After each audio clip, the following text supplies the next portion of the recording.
Good day, I'm Ilse Skoenraad for Group Editors Live. Dr. Dani Odendaal is the director of the Veterinary Network, known as VNet, and a leading animal disease expert. About 2 weeks ago, Dr. Odendaal made headlines when the Minister of Agriculture, John Steenhuisen, removed him from his ministerial foot and mouth disease task team, supposedly because he refused to sign a non-disclosure agreement. But we all know there was a little bit more to this removal than just that. Dr. Dani Odendaal, thank you very much for coming in and welcome. Yeah, thank you. Being in the Southern Cape, uh, with the new arrival of foot and mouth here as well. So I didn't bring it here, but we had already meetings with veterinarians here because this is quite new to the Southern Cape. And yeah, And thanks a it's a lot. milk mecca, so it's quite, the farmers are very agitated, the dairy farmers I'm especially. 100% sure that they must be agitated because this is the one place that can still be saved. Remember, there's many of the other dairy areas, like in KwaZulu Natal, where it's basically through all their dairies. In Gauteng, it's through all the major dairies there. So the Southern Cape is still, there's hope if we have enough vaccine coming soon enough, and the plans is already made. Because at the end of the day, if you don't have vaccine, then you must spend time on planning. So the day that it arrives, everybody know precisely what is happening tomorrow. And that is especially also where you had a little bit of a difference with our Minister Steenhuisen, because you feel that the private sector should be far more involved. And indeed, the private sector did warn in KZN, whereas there's like a wildfire at the moment. They warned them years ago, listen, do something. There are cases and nothing was done. Yeah, the warnings was there. Remember, I gave a talk at the Red Meat Producers Organization in 2022, and I tell them this is the lessons that we've learned from the outbreak in 2019, 2020, and 21, and this is what must be done. One of the things is the states still say it's a state-controlled disease, but then you get to a system where it's out of control. So who's taking responsibility now?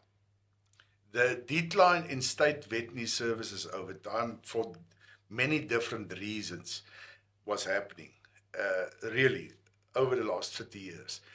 We had this disease under control totally until 2019. Remember, we only lost our disease-free status in 2019. We got it in 1995, we got our disease-free status. We lost it in 2019. But from 1957, we didn't have major outbreaks, nothing like this. There was also very good control next to the Kruger Park, and that is why the disease was so well controlled. So what happened in the last 4.5 years was no effective state action. We as private veterinarians are going to be involved now, but at the end of the day, there's no sharing of decision making. At the end of the day, in the task team that the minister have, our biggest problem is the state is there with their rules and their control, and there's absolutely no sharing of decision making. We're going to have to change that law from 1984 totally, that the industry and the state veterinary services have equal power, I would say, when it comes to decision making about a disease like this, because we've now learned a lesson. This lesson we'll never want to learn again. There must be an industry input, private veterinarians and the farmers, in this system. Otherwise, we're going to end up again like this. Now we have the vaccines coming to South Africa. And remember again that the two big companies from overseas, from Turkey and from Argentina, those companies came to us. The government didn't go and find them. We were lucky in that one. The one, a private vet bring, and the other one came through their embassy.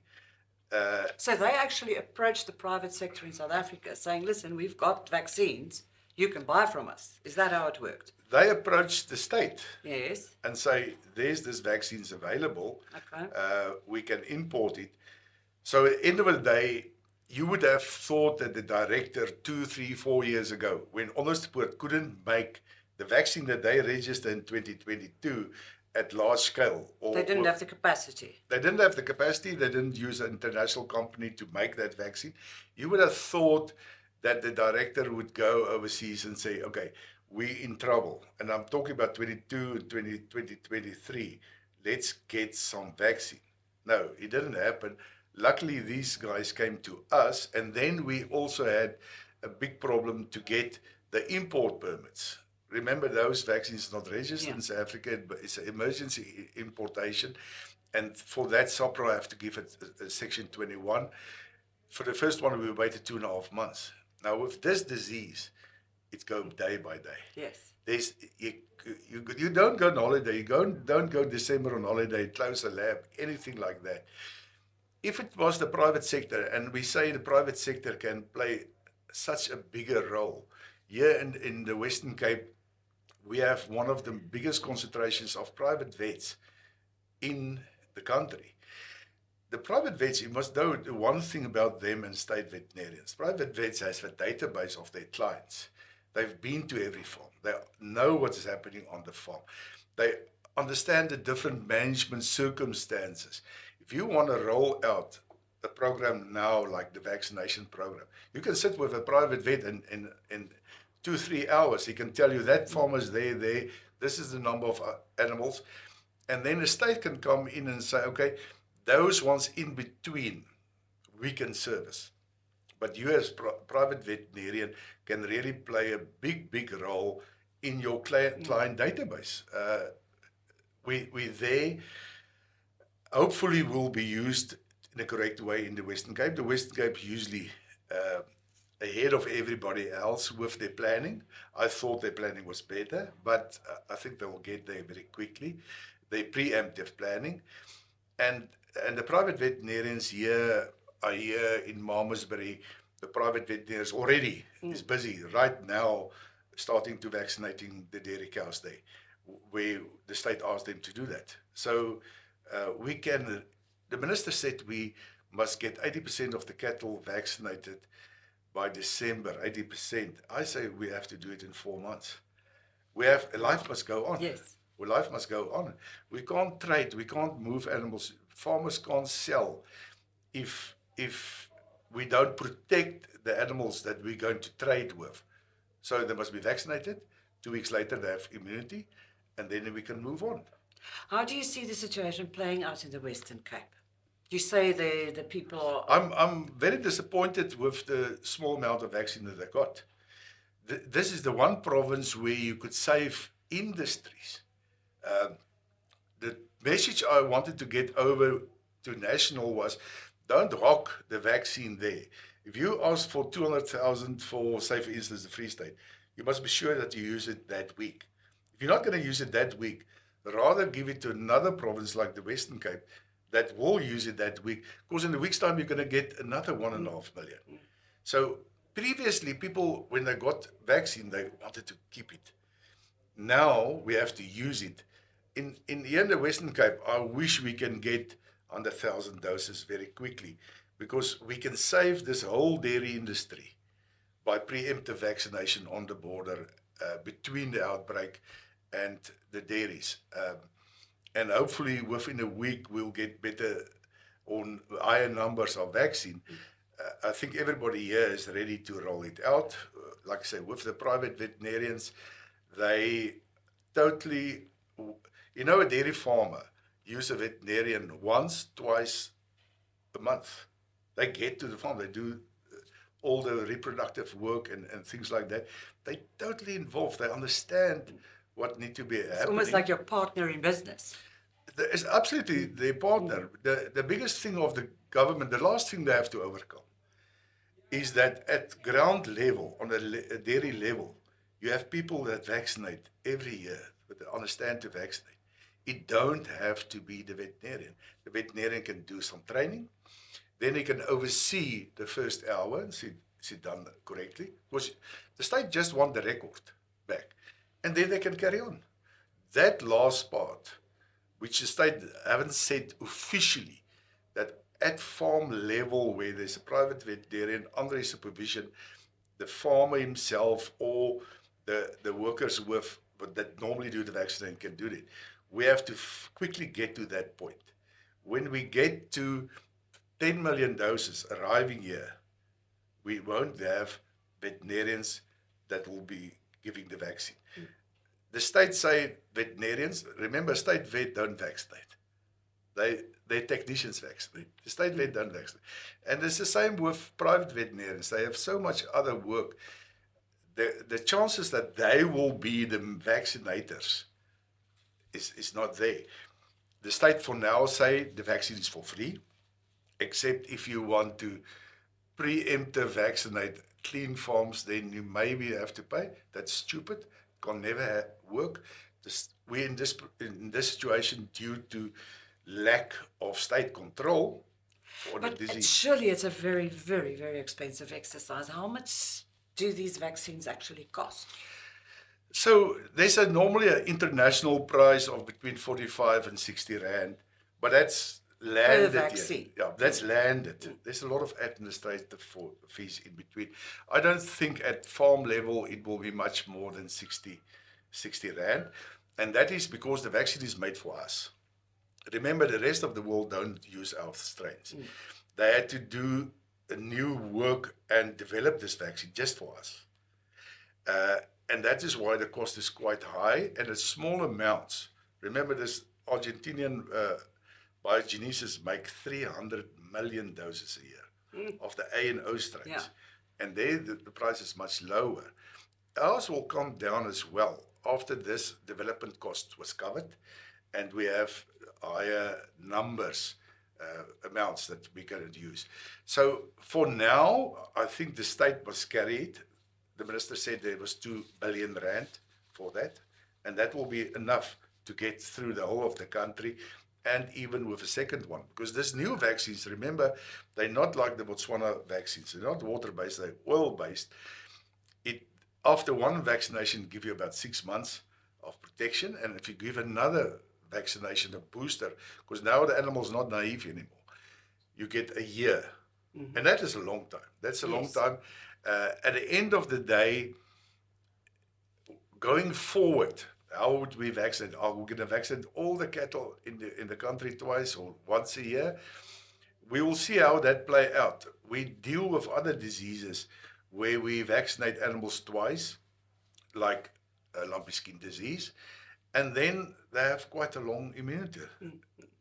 This is a little bit of a different virus. It's an RNA virus.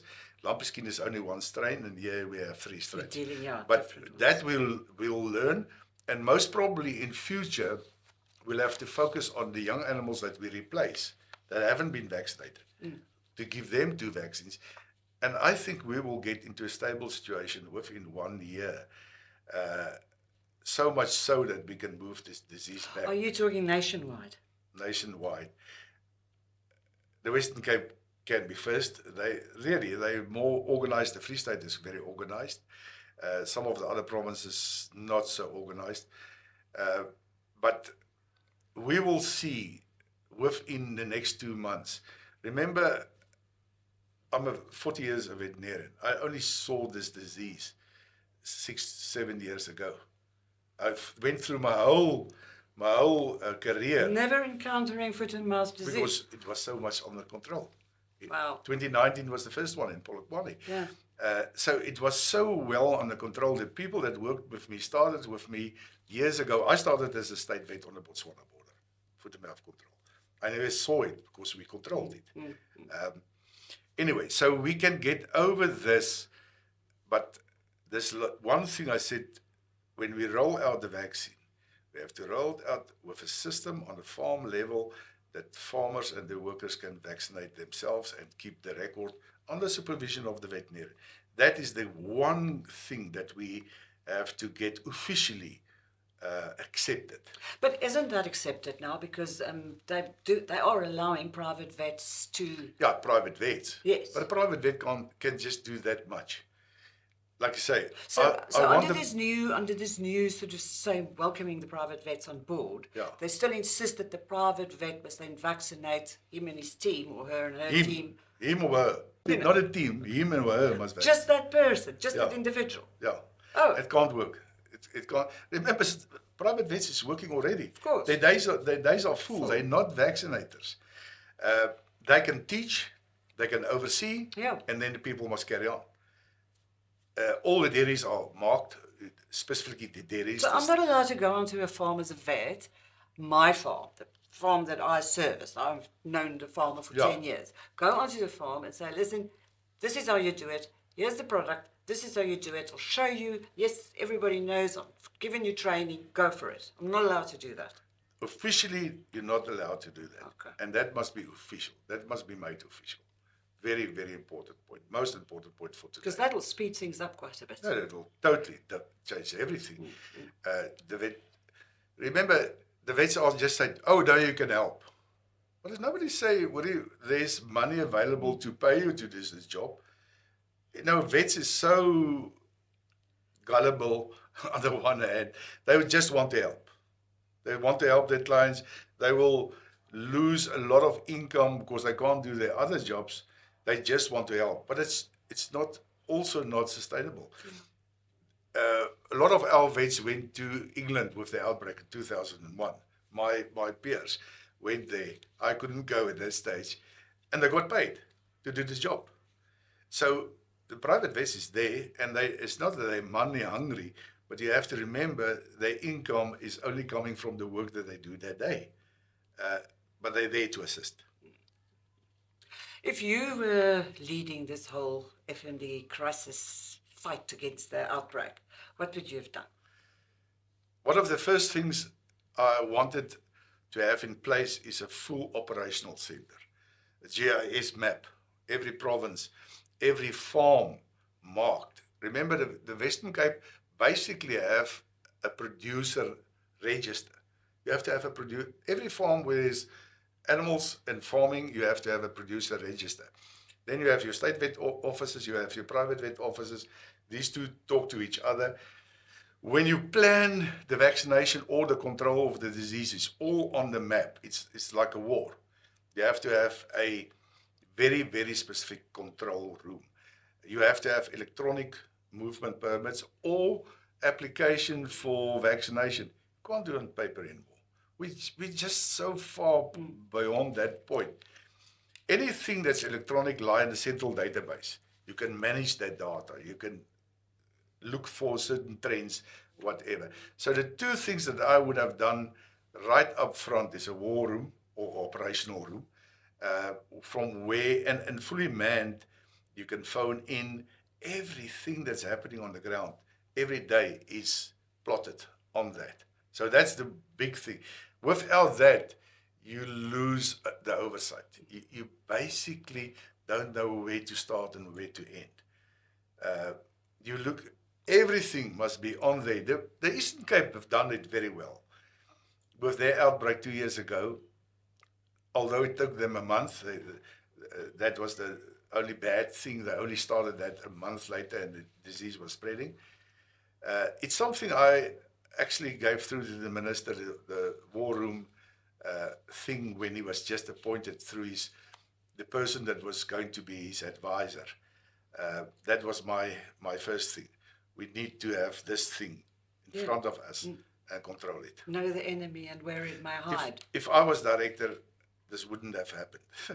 that's because I saw it coming. I do the disease reporting for all the other diseases in the country through the private vets. I have a private system, which the state don't have anything close to that, where every veterinarian in the country, private veterinarian, report to me every month. So for all the other diseases, we're quite on top of the trends, and we can see a trend immediately. Let's move to the Western Cape specifically, our area, the Garden Route more specifically. We've had 4 farms close to Mossel Bay, testing positive. Yeah. And then we've got one maybe, or we don't know, tested negative close to George, but there is a possibility that the blood results may come back positive. So we're a bit worried about that. What do you think? Where did it come from? How did this strain just sort of all of a sudden appear here in the Western Cape, where we were, foot and mouth disease free for quite a while? Yeah, that small case in Gouda where it was specific cars that was brought in from the Free State. Then you went through this whole Christmas season and everything like that.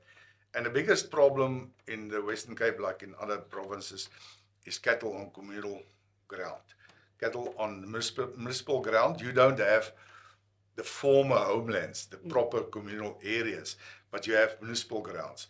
Now, every year, every month, those cattle are more. There's just more. There's no control over them. Those cattle move between here and the Eastern Cape. So the most probable way in which the disease came here, because it was identified in Malmesbury, outside Wellington, in those communal cattle on municipal ground. And that's cattle that move between us and the Eastern Cape. Normally, the Western Cape have very little animals that move in. You produce and you move out. So there's a one-way traffic, with the exception of dairy heifers, sometimes is bought from the Eastern Cape. But what is out of control is this municipal areas where you have cattle, nobody look after them, they danger for traffic, for everything, but they played a major role in the disease, bringing this disease to the Western Cape, and they will be the most difficult part to control. The commercial farms, very organized, will vaccinate quickly, and all tagged. Now the state want every animal that get a vaccination to be tagged. Now a tag is a piece of plastic. You put it in today, tomorrow it's out. It's not a permanent marker. So what should it be? The F-brand is done away with now. There's one regulation that changed. The new technology is a nose print, which is a biometric identification. It's permanent. It's like your fingerprint. And you can take it with cell phone. And you have it forever. It goes to a database. You can give those small-scale farmers a certificate with their information and a nose print. And you can keep it next to the cow. You don't have to have the cell phone to take it again. You can keep it next to the cow and you can see. So it's, as an example, that is one of the permanent identifications. The other one is tattooing in the ear, and then the branding. But branding is crude. To me, it's not the way to go anymore. But that cattle that's unregulated is the Western Cape's downfall at the moment. I have a couple of questions here from a local dairy farmer. He's got a state-of-the-art farm, and he posed a few questions that he would like you to answer. He refers to the Biogenesis Boga, is it right? Bago. The one from Argentina. Yeah. He says, we're not sure yet what type of foot-and-mouth disease this is, what strain it is. Yeah. So how effective is this Argentinian vaccination, and will it be enough to fight whatever, because we only know that it's for 2 strains? So possibly we can only have 3. That's usually in South Africa, except if anything come out from the outside. So the SAT2 strain is the one that's most common in this whole outbreak. Later a SAT1 came in. SAT is African Territories. That is what SAT stands for. And the SAT3 didn't play any role in this last outbreak. It did play a role in the Eastern Cape. So the Western Cape is still waiting for... So it could actually be SAT3 that we're having to cope with? I don't think so. Okay. I don't think so. But the Western Cape is still needing the feedback from the lab on the serotypes. The Argentinian vaccine, this million that came in, is SAT1 and 2. Just this million. The next 5 million is all 3. SAT1, 2, and 3. So the next 5 million is all 3. Remember, they had to develop it for us. Yes. And they had to add the SAT3. So high potency, High potency means there's per mole much more virus particles in, and the level of immunity you get and cross immunity is much higher with this oil-based vaccines. You still have to see in the field how they match up, but it's a total new technology from the old vaccines that we had, and I think that will do the job. But we're going to see, we're going to check the results versus the outbreaks, and we will know within 2 weeks do we do the job. All the previous work, the lab work was done. People always ask this Pirbright samples that was supposed to get to Pirbright. Was it sent? Yes, it was sent. We didn't know precisely what samples were sent. Now these companies are going to test their vaccine against on serum against that samples that's there. Now that process is absolutely going on. Remember, the Argentinians have a launch next week, 4th of March in Cape Town at the Blauklip and Beach Hotel. I'm going to be there. And it's preceded by a 2-day international congress on foot and mouth disease. And the people from Pirbright, the main guys from Pirbright, as well as WA, is going to be here. So we're going to get a lot more information by the 3rd and the 4th next week. Maybe you should come back and let's have a chat after the conference. Seeing that you've got a house at George. Yeah. Okay, the second question, he says, and I think you sort of answered it now, but he said, how soon should the initial vaccination be done again, followed up again with another dose? Yeah, with these vaccines, it do differ, but normally 6 months in general, and then a year after that. And should it then be done every year? Is it a permanent thing? It depends on the epidemiology of the disease. We've previously, in previous outbreaks, when we have stopped the movement of the disease, it was not necessary. Yeah. But I can't say this now. We'll have to keep on vaccinating at least for 2 or 3 years in this manner to stop it. But I don't foresee that it will be forever. On the other hand, if our state veterinary services don't improve, then West Cape is a little bit different, then it's going to be one of the vaccines that we'll give on a farm level yearly. Remember, there's 4 or 5 other ones we already give on a yearly basis. The informal, say, cattle or animals on municipal land, who can a farmer hold responsible? Because, you know, these animals, and they contact law enforcement and say, please, there are animals straying onto my land again from municipal land. What recourse do they have? Yeah, I think maybe the Western Cape is going to set the example again. Farmers is going to take the municipality to court because there's their land. There can't be free roaming. There must be fences. There must be identification of the cattle. You have to have some form of control that they don't get more and more and more and more the whole time. So, no, the municipalities will need to take responsibility for that. And then finally, how do you see the FMD crisis playing out? Realistically looking at what's being done at the moment and countrywide, and do you think Steenhuisen is going to achieve his goal of making South Africa FMD free? Yeah, the vaccines is going to change everything. Before farmers phoned me, see the first symptom, I basically couldn't tell them anything because there's no treatment that can really change the outcome of the disease. Our hands were tied. Now we have the vaccine and we have to roll it out with the state. We must share responsibility. We're going to learn every day what's happening there. I don't even want to make predictions. I don't even want to talk past 1 year from now. We have such a big job to do now.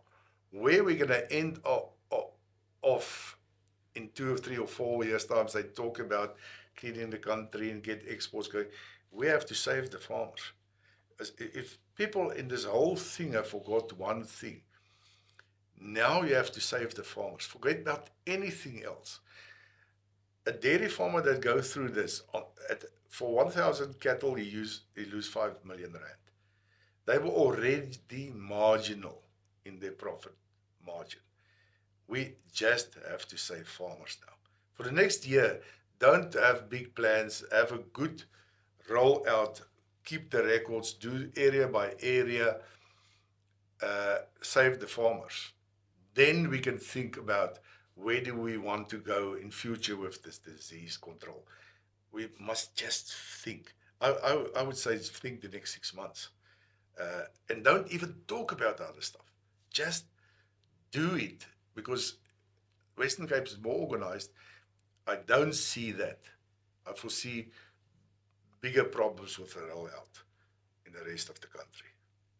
And the last thing is, farmers with the farm workers must be able to vaccinate themselves at farm level.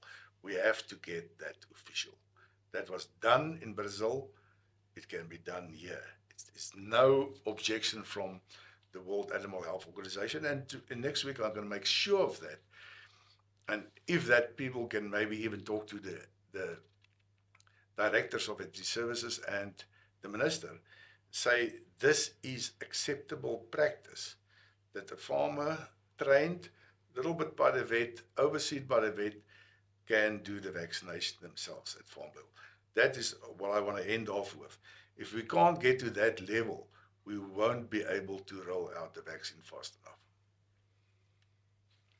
Dr. Odendaal, thank you so much for your time. Thank you. That was a long session, but I think we got to the gist of it. And this final point, I can't stress it enough. Thanks.